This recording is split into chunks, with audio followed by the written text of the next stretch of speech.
జై శ్రీరామ్.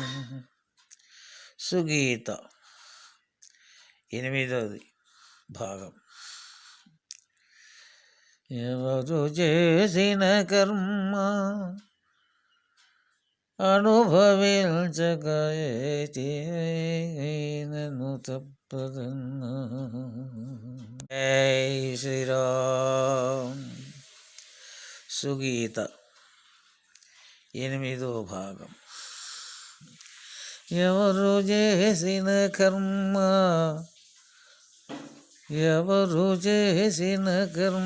వారనుభవించక ఏనాటికైనను తప్పదన్నా. ఎవరు చేసిన కర్మ వారనుభవించక ఏటికైనను తప్పదన్నా. అలనాటి పాండవులు ఆకులములు లేక అడవి పాలైరి అన్నా. అడవి పాలైరి అన్నా. మిత్రమా, విశ్రాంతి 60 సంవత్సరములు దాటినది.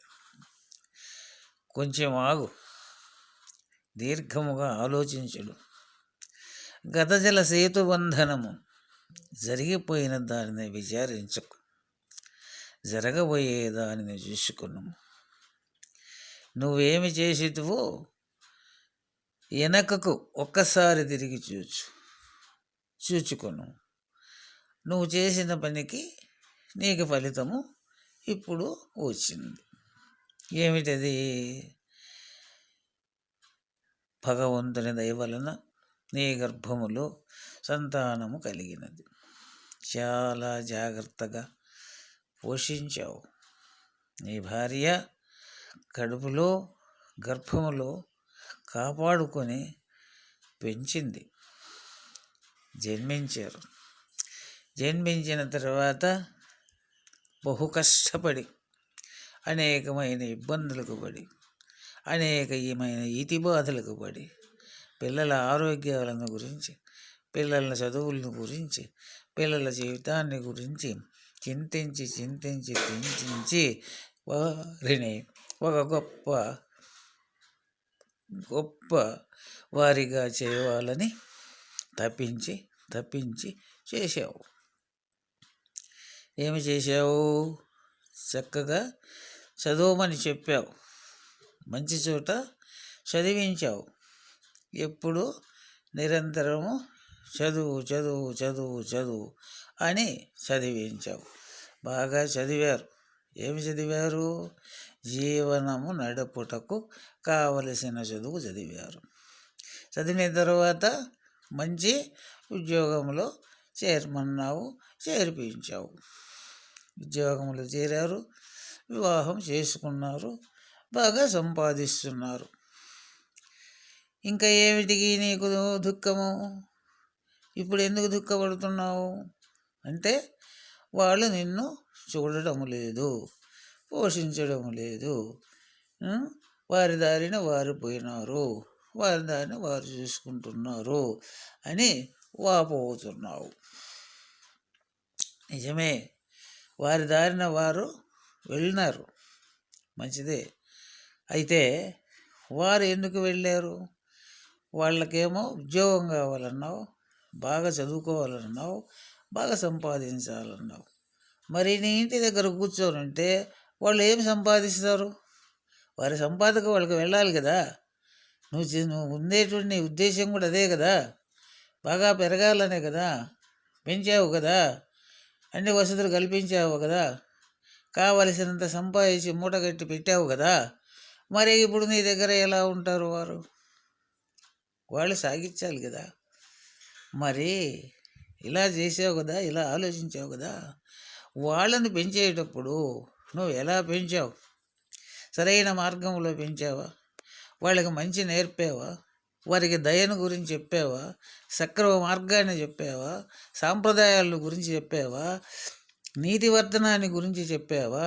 పోషణ బాధ్యతను గురించి చెప్పావా? ఏమి చెప్పావు నువ్వు? ఏమి వారికి చెప్పావు? చదువు చదువు చదువు చదివారు, చదివిన తర్వాత ఉద్యోగం సంపాదించారు.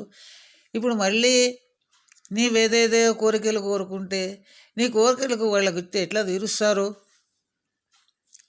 అప్పుడే ఉండాలి కదా నీకు ఆ జ్ఞానం. చేసావు, బాగానే ఉంది. నువ్వేం చేసావు? నువ్వు సంపాదించావు, నిరంతరము సంపాదించావు, సంపాదించి సంపాదించి సంపాదించి కూడబెట్టావు, అనేకమైన ఇళ్ళు కట్టావు. ఇవన్నీ కూడా నీకు ఇప్పటికి వస్తాయా? నీ చేతులు సహకరిస్తాయా? నీ మనసు సహకరిస్తుందా? నీ దేహం సహకరిస్తుందా? నీవు ఎలా ఉంటావు, ఎలా జీవిస్తావు ఒంటరిగా?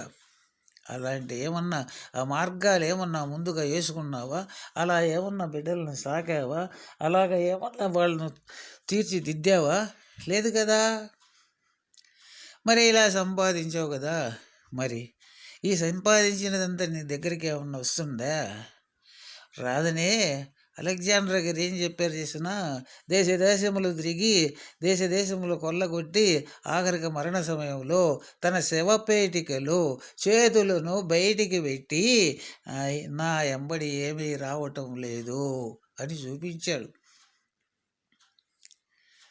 ఇంత సంపాదించినప్పటికి కూడా ఏమొస్తుంది మన ఎంబడి? పోయేనాటికి వెంటరాదు,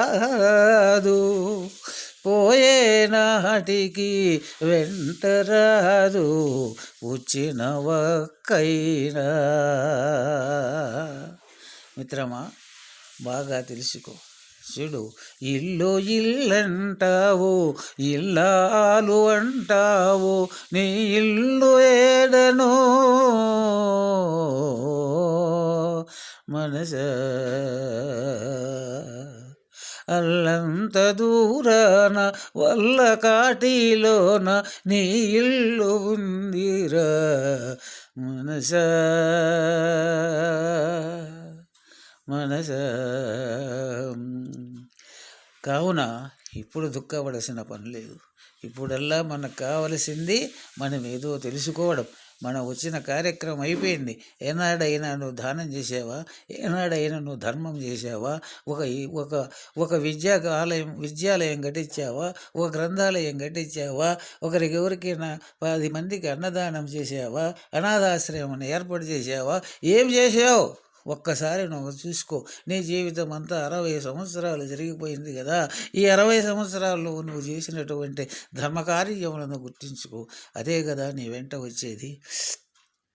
చేసిన కర్మము చెడని పదార్థము చేరును నీ వెంట, చేసిన కర్మము చెడని పదార్థము చేరును నీ వెంట,